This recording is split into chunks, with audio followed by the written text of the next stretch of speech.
तो शहर का संग्राम लगातार हर अपडेट आप तक पहुंचा रहे हैं। निकाय चुनाव का पहला चरण है। पहले चरण की वोटिंग भी लगातार जारी है। सुबह 7 बजे से 5 बजे तक मतदान होना है। 7 बजे सिलसिला शुरू हो चुका है। अलग अलग जगहों से अच्छी प्रेरक, हौसला देने वाली, उत्साह बढ़ाने वाली तस्वीरें भी आ रही हैं। 133 नगरीय निकायों में मतदान है। 11 नगर निगम इसमें शामिल है। 13,148 मतदान केंद्रों पर वोटिंग लगातार जारी है।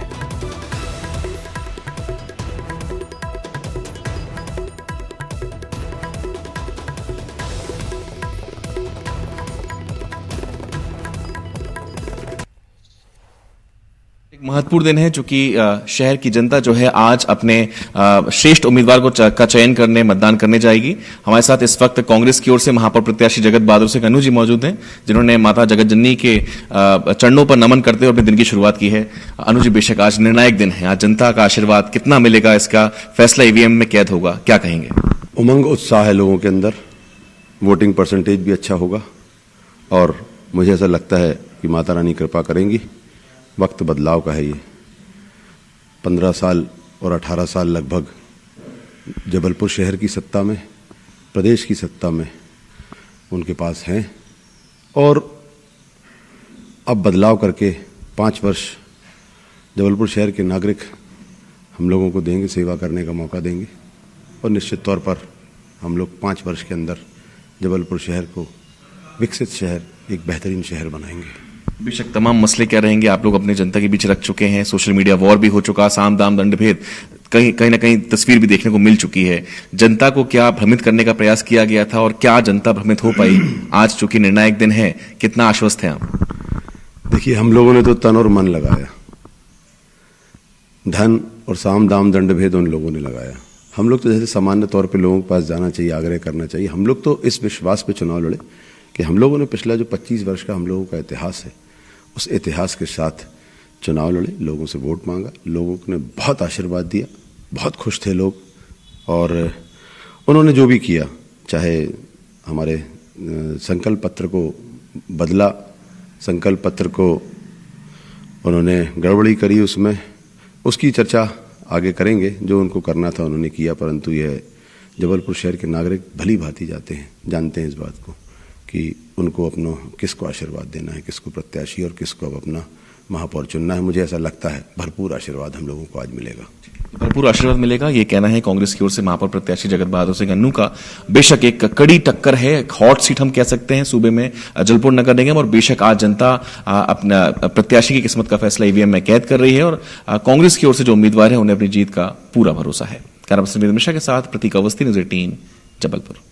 जारी है। राज्यसभा सांसद विवेक तनखा जी ने भी मतदान कर लिया है। सर, बेहद व्यस्त दौर है, इस बीच आपने मतदान किया है, क्या माहौल इस बार आपको लग रहा है? सर, मुझे तो वैसे चेंज का माहौल दिख रहा है, मगर अल्टीमेटली जो जनता है वो डिसाइड करती है कि क्या होना चाहिए। मैं तो जनता से अपील कर रहा हूं कि कॉरपोरेशन के इस चुनाव में जरूर आके वोट दीजिए। जैसे पार्लियामेंट देश के लिए होता है, विधानसभा प्रदेश के लिए होती है, कॉरपोरेशन आपका संसद है, आपके शहर का संसद है। आप 79 रिप्रेजेंटेटिव्स को आज आपको वोट देना है, आपको एक मेयर नियुक्त करना है और ये जनसेवक आपको 5 साल तक सेवा देंगे। तो आपको बहुत जिम्मेदारी के साथ, सोच विचार के साथ अपने रिप्रेजेंटेटिव्स को नियुक्त करना चाहिए, वोट करना चाहिए, जिससे कि आपके 5 साल जो अगले 5 साल हैं, पिछले 15 साल जैसे ना रहे। उदयपुर जैसे मसले लोकल बॉडीज इलेक्शन में आ गए, क्या लगता है क्षेत्रीय राजनीति से उठकर नेशनल मुद्दे आ गए? नहीं, नेशनल मुद्दे आने नहीं चाहिए, जरूरत भी नहीं होती है।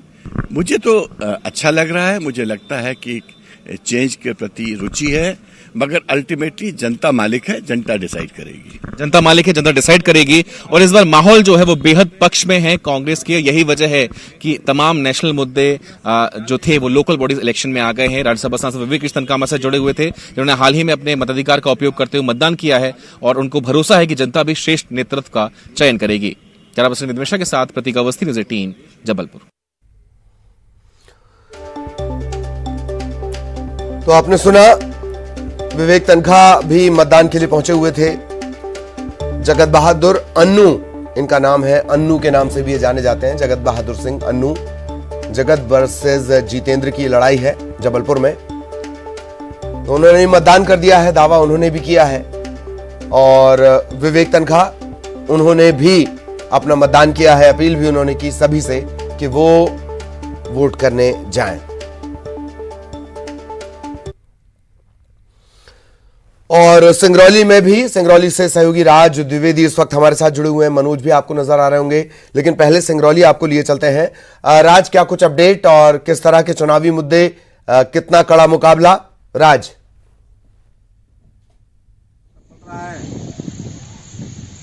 देखिए, बिल्कुल निश्चित तौर पे जो सिंगरौली का जो चुनावी माहौल है वो काफी टाइट बताया जा रहा है। काफी सख्त मुकाबला है यहाँ पे त्रिकोणीय मुकाबला भी देखने को मिल सकता है, क्योंकि यहाँ पे जो बीजेपी और कांग्रेस के अलावा जो आम आदमी पार्टी ने जिस तरह से यहाँ एंट्री की है, वो दोनों ही पार्टियों की चिंता बढ़ाने वाली है। और यहाँ मतदान लगभग शुरू हो चुका है और 1 घंटे से ज्यादा का वक्त हो गया है कि मतदान यहाँ पे जारी है। मैं अभी वर्तमान में जो बीजेपी के प्रत्याशी हैं चंद्र प्रताप विश्वकर्मा जी, उनके घर पर पहुंचा हूं। वो चूंकि चुनावी जो भागदौड़ थी उसमें वो अपने जो जरूरी काम होते थे उनसे भी वो नहीं कर पाए। मैं आपको दिखाता हूं चंद्र प्रताप विश्वकर्मा जी को कि चंद्र प्रताप विश्वकर्मा जी अभी ये इस तरह से बैठे हैं और जो चूंकि उनका हेयर कट था, बाल बढ़ गए थे इन दोनों में, तो वो नहीं कर पाए थे। तो वो अब आज चूंकि वोटिंग हो रही है तो उनका ये है कि पहले हम अपने जो छोटे छोटे काम थे ये भी करवा लें और फिर उसके बाद में ये अभी जो माता का मंदिर है वहां जाके पूजा अर्चना करेंगे और उसके बाद फिर जो अपना वोट है वो वोट डालने जाएंगे। चंद्र प्रताप जी से हम बात कर लेते हैं कि चंद्र प्रताप जी कितना कठिन मानते हैं, क्या क्या चुनौतियां रही इस इलेक्शन में आपके इस पार? पहले तो सभी जनता, नगर पालिका निगम से भी जनता को से आग्रह करते हैं कि सभी वोट अपने समय सीमा पे करें और निष्पक्ष सरकार बनाने के लिए वोट देना आवश्यक है। इसलिए सभी जनता से आग्रह करते हैं कि वो अपना वोट अवश्य करें। ये किस तरह की चुनौतियां रही हैं और क्या मुद्दे हैं जो इस नगर निगम में काम करने वाले हैं? नगर निगम के मुद्दे विकास के मुद्दे थे। भारतीय जनता पार्टी ने हमारे सदैव जब से सरकार बनी है 2003 से, तब से आज तक विकास सतत हो रहा है। जिला बना, अभी बहुत बड़े सौगात मिला हुआ है इंजीनियरिंग कॉलेज का और माइनिंग कॉलेज का, और उसी को हम लोग आगे बढ़ाएंगे और सिंगरौली को अच्छा स्वच्छ सिंगरौली, सुंदर सिंगरौली। जो मुख्य मुकाबला है क्या लग रहा है, किसके बीच होने वाला नहीं है? हमारे उन लोगों का जो आम आदमी, कांग्रेस, बसपा, उसमें मुकाबला है। वो अपने में कर रहे हैं कि कौन हम सेकंड में आएंगे, कौन थर्ड में आएंगे। भारतीय जनता पार्टी का किसी से मुकाबला दूर दूर तक नहीं। आम आदमी पार्टी किस तरह से, जिस तरह से अरविंद केजरीवाल जी की सभा भी हुई? आम आदमी पार्टी का हवा है, अगुआ बनाए हुए हैं बाहर से लोगों को लाके। ऐसा कुछ नहीं, आम आदमी पार्टी तो थर्ड फोर्थ में चली गई है। कोई मुकाबला नहीं, कोई मुकाबला नहीं। और अभी आज आपका क्या शेड्यूल रहेगा, क्या करने वाले हैं? क्योंकि अभी जैसे 8:30 से ज्यादा का वक्त हो गया है, अभी आप घर पे बैठे हैं। नहीं, अभी हम पोलिंग पे गए थे। पोलिंग पे पूरा वो करवा के कार्यकर्ताओं को देख के उसके बाद तत्काल मैं आया। जैसे ही पोलिंग स्टार्ट हो गई मैं आया, सोचा कि बाल कटवा ले, बहुत दिनों से मौका नहीं मिला। फिर नहाएंगे और पूजा करने जाएंगे सिमरा बाबा का और वहीं से आशीर्वाद लेंगे सिमरा बाबा का, और जनता से के लिए भी आशीर्वाद मांगेंगे कि अच्छी सरकार है। तो ये हैं चंद्र प्रताप विश्वकर्मा जी, जो पूरी तरह से अपने लिए आश्वस्त हैं कि जनता उनको जो अपना आशीर्वाद है वो उनको देगी। वो हालांकि मुकाबले में ये नहीं मान रहे हैं कि उनका किसी तरह से कोई मुकाबला होने वाला है। वो ये मान रहे हैं कि हम बेहतर स्थिति में हैं। लेकिन कहीं ना कहीं जिस तरह से यहाँ पे जो त्रिकोणीय मुकाबले की बात कही जा रही है, तो आम आदमी पार्टी की सिंगरौली में इस तरह से एंट्री हुई है। अरविंद केजरीवाल जी की सभा हुई यहाँ पे और उनका जो भीड़ आई थी, हालांकि चंद्र प्रताप विश्वकर्मा जी का ये कहना है कि वो भीड़ बाहर से लाई गई थी। ये हालांकि अभी ये बात की बात है कि क्या होने वाला है भविष्य बताएगा। जब मतपेटियां खुलेंगी तब पता चलेगा कि क्या स्थिति है। लेकिन फिलहाल अभी चंद्र प्रताप विश्वकर्मा जी रिलैक्स मूड में हैं और थोड़ी देर बाद निकलेंगे और अपना वोट डाल करके और फिर इसके बाद जो पोलिंग बूथ है उनका भ्रमण करेंगे। जी चलिए, तो व्यस्तता के बीच बाल काटने की तस्वीरें भी आपने दिखाई और मनोज भी हमारे साथ बने हुए हैं।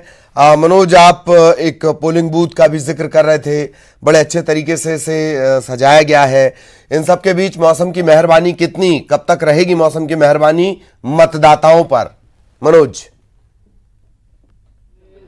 जी बिल्कुल, क्योंकि लगातार जो भोपाल में वोटिंग का सिलसिला जारी है, लेकिन ये देखा जा रहा है कि अभी जो मतदान केंद्रों पे जो लोगों के पहुंचने की संख्या है वो काफ़ी कम है। जो लंबी लंबी कतारें देखी जाती थी सुबह के वक्त वो अब नज़र नहीं आ रही, लेकिन बताया जा रहा है कि क्योंकि अभी जो है वोटिंग जो धीमी थी उसमें थोड़ी तेज़ी जरूर आई और इसके बाद जो कतार है वो देखने को मिलेगी। हालांकि क्योंकि जिस मैं पोलिंग बूथ पर यहाँ पे खड़ा हूँ वो आदर्श पोलिंग बूथ है और सबसे VIP पोलिंग बूथ है और इसके आसपास की जो बस्तियां हैं, ओम नगर की बस्तियां हैं, वो भी इसमें शामिल है। तो यहाँ पे जरूर आपको कतारें नजर नहीं आएगी क्योंकि लोग यहाँ पे सिलसिलेवार तरीके से यहाँ पर उनके आने का काम शुरू है। इस पोलिंग बूथ पे किसी भी तरीके से EVM मशीन में किसी तरीके की दिक्कत नहीं आई, लेकिन राजधानी भोपाल में हबीबिया स्कूल हो या बैरागढ़ के वार्ड क्रमांक 5 का मामला हो, इसके अलावा भी करीब 13 मतदान केंद्रों से ऐसी जानकारी आई है कि वहां पर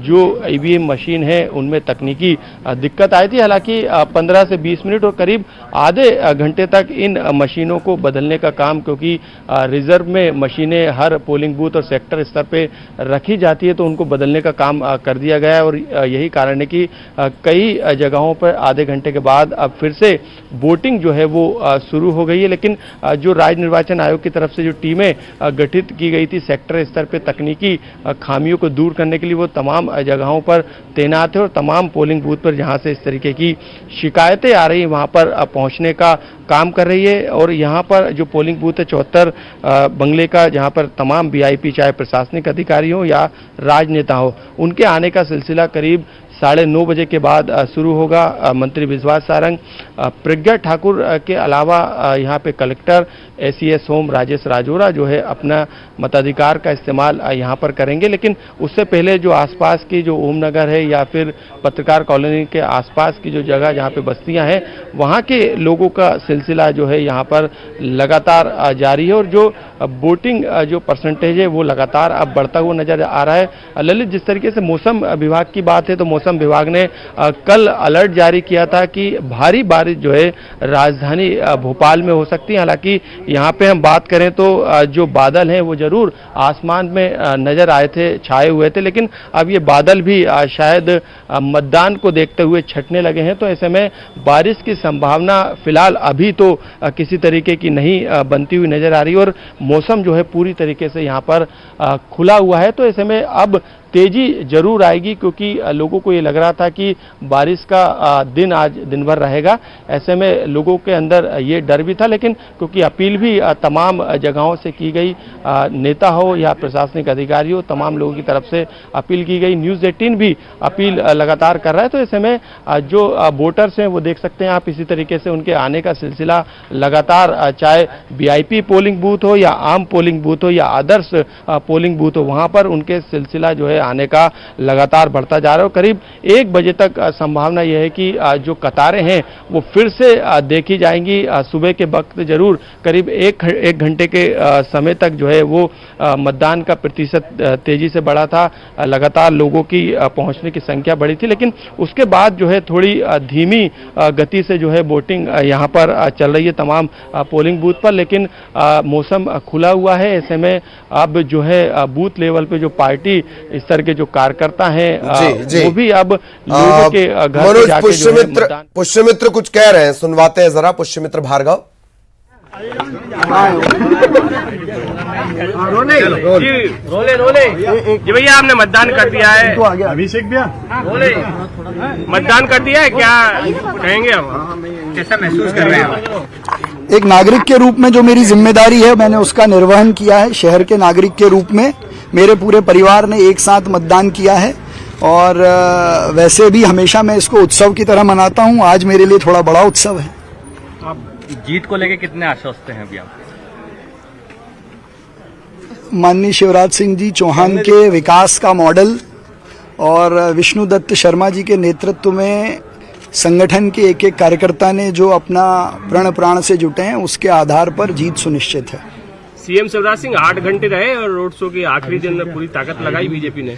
वो इसमें नहीं, हर काम में परिश्रम की पराकाष्ठा करते हैं और उसी के कारण वो इस प्रदेश के मामा हैं, प्रदेश के अंतिम आदमी की चिंता करते हैं और उनके लिए हर चुनाव बड़ा होता है।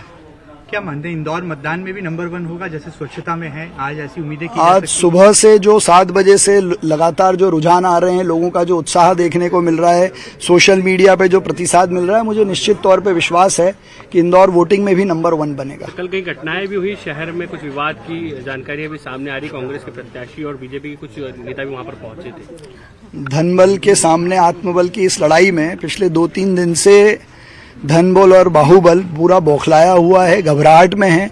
जितने और वो प्रपंच हो सकते हैं वो सब कर रहे हैं, लेकिन मुझे विश्वास है सब अच्छा होगा। सरस्वती पुत्र लक्ष्मी पुत्र के बीच मुकाबला है ये? नहीं, हम वो वैसा विषय नहीं है। देखिए, लक्ष्मी माता भी आराध्य हैं, सरस्वती माता भी आराध्य हैं। ये इसलिए मैं कह रहा हूँ कि ये धनबल के खिलाफ आत्मबल की लड़ाई है।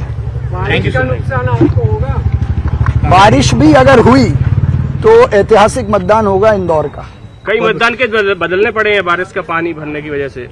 अच्छा है, प्रशासन ने इसकी व्यवस्था करके रखी है कि बारिश में मतदाता परेशान न हो, तो ये एक अच्छी बात है। और उन्होंने ये भी बताया है कि कहीं अगर बारिश आती है तो उस दृष्टि से भी लोगों को आने जाने ले जाने की और पूरा प्रयास कर रहे हैं, और प्रशासन ने अच्छी व्यवस्था की है, लोग मतदान करें। अच्छा, मतदाताओं से आप क्या अपील करना चाहेंगे? मतदाताओं से मैं वही अपील करूंगा जो मैं पिछले 16 दिन से लगातार कर रहा हूं। ये इंदौर के भविष्य का चुनाव है और इंदौर की जनता जागरूक है, समझदार है। वो जानती है कि इंदौर का भविष्य और किसने काम किया है और आगे कौन काम करेगा, उसी को वो चुनेगी। Thank you sir. और अब कवर्धा से बड़ी खबर आपको बता दें, जर्जर हालत में है प्राइमरी स्कूल का भवन। सारंगपुर खुर्द प्राइमरी स्कूल का ये पूरा मामला है। आलम यह है कि तिरपाल के नीचे क्लास लगानी पड़ रही है। शिक्षा विभाग कोई सुध नहीं ले रहा, शाला भवन बनाने को लेकर कोई पहल नहीं। इन सब के बीच बारिश का सीजन आ गया, क्या तिरपाल के नीचे ये क्लास चल पाएगी, ये एक बड़ा सवाल है।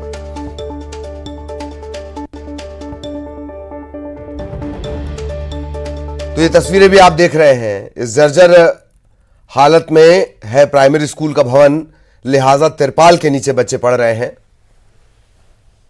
जिले में जो है नए शिक्षा सत्र की शुरुआत हो गई है और जिस तरह से तैयारियों की जो दावे शिक्षा विभाग के द्वारा की जाती है उनकी पूरी तैयारी है। बच्चों के शिक्षकों की व्यवस्था है, बच्चों के बैठने के लिए स्कूल की व्यवस्था है। लेकिन आप देख सकते हैं कि कवर्धा से लगा हुआ स्कूल है, प्राथमिक स्कूल है सारंगपुर, जहाँ की स्कूल भवन जो है पूरी तरह से जर्जर हो चुका है। यहाँ बैठने की कोई व्यवस्था नहीं है। बैठने अगर यहाँ बच्चे यहाँ बैठते हैं तो एक रिस्क हो सकता है, क्योंकि पूरे प्लास्टर जो है उखड़ के गिरने लगे हैं। पानी जो है साफ रूप से टपक रहा है और क्लासरूम आप देख सकते हैं पूरी तरह से गंदगी से अटा पड़ा हुआ है। यहाँ बैठने की किसी तरह से कोई गुंजाइश ही नहीं है। और ऐसे स्थिति में अगर नौनिहाल जो है प्राथमिक स्कूल के बच्चे हैं वो कैसे पढ़ाई कर पाएंगे, ये देखने वाली बात होगी। लेकिन शिक्षा विभाग जिस तरह से दावे करते हैं वो व्यवस्था जो है धरातल पर कहीं नजर नहीं आता और इसके पोल खुलते हुए ये दिखाई दे रहा है। मनीष मिश्रा, न्यूज़ 18 कवर्धा, छत्तीसगढ़।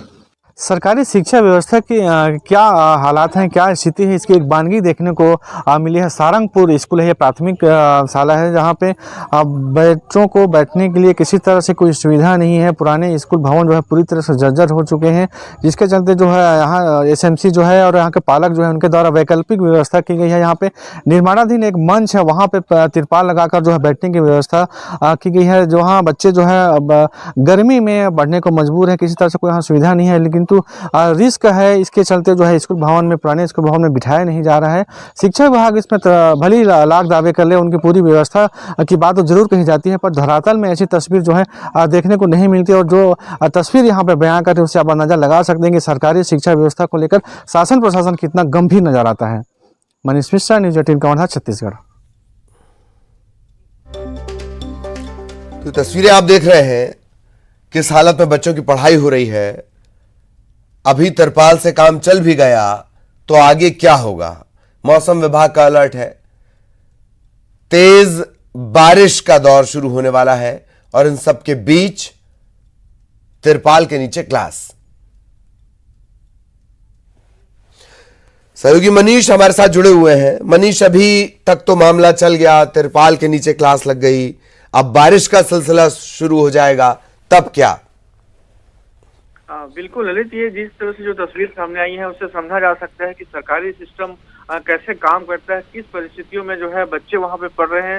इसको शिक्षा सत्र शुरू होने से पहले ही सबकी इनकी जानकारी थी। बार बार जो है जो शाला प्रबंधन समिति है और जो प्रधान पाठक है उनके द्वारा, पालकों के द्वारा जो है मुख्यमंत्री से लेकर शिक्षा मंत्री और स्थानीय विधायक को लेकर और कलेक्टर तक के जो है हर स्तर पर उन्होंने अपनी बात पहुंचाई थी कि शिक्षा सत्र शुरू होने से पहले जो है स्कूल की किसी तरह से कोई व्यवस्था हो जाए। मरम्मत, यहाँ तक कि तो मरम्मत की दी गई थी, लेकिन स्कूल का मरम्मत भी नहीं हो पाया और शिक्षा सत्र की शुरुआत होने के बाद जो है जो स्कूल है वो किसी तरह से बैठने के लायक नहीं। आप तस्वीर में साफ देख सकते हैं कि प्लास्टर उखड़ रहा है, छत से पानी टपक रहा है। ऐसी स्थिति में बच्चों को बिठाना रिस्क है। इसके चलते जो है स्कूल परिसर में ही एक निर्माणाधीन मंच है, मंच से भी पानी टपकने की जो शिकायत हो रही थी, लेकिन बावजूद इसके जो है जैसे तैसे करके तिरपाल लगाकर वहाँ बच्चों को बैठाने की व्यवस्था की गई है। वहाँ ना तो कोई किसी तरह से पंखे की सुविधा है और न ही किसी तरह से कोई सुविधा मिल पाई। बावजूद इसके जो है बच्चे वहाँ पढ़ रहे हैं। आप देख सकते हैं कि गर्मी का भी स्थिति बनी हुई बनती है वहाँ पे, और इसके साथ बारिश जो है बड़ी समस्या बनी हुई है। बारिश में जो है अभी 2 से 3 महीना लगातार बारिश होगी, ऐसे में वहाँ कैसे शिक्षा बच्चे ग्रहण कर पाएंगे और किस तरह से कोई व्यवस्था हो भी पाती है या नहीं, ये अभी देखने वाली बात होगी। जिम्मेदारों का ध्यान जो जाता है कि नहीं जाता, ये अभी जो है देखने वाली बात होगी। ललित, चलिए, बहुत बहुत शुक्रिया मनीष आपका इस तमाम जानकारी के लिए। सहयोगी मनीष विस्तार से जानकारी दे रहे थे तिरपाल के नीचे शिक्षा व्यवस्था।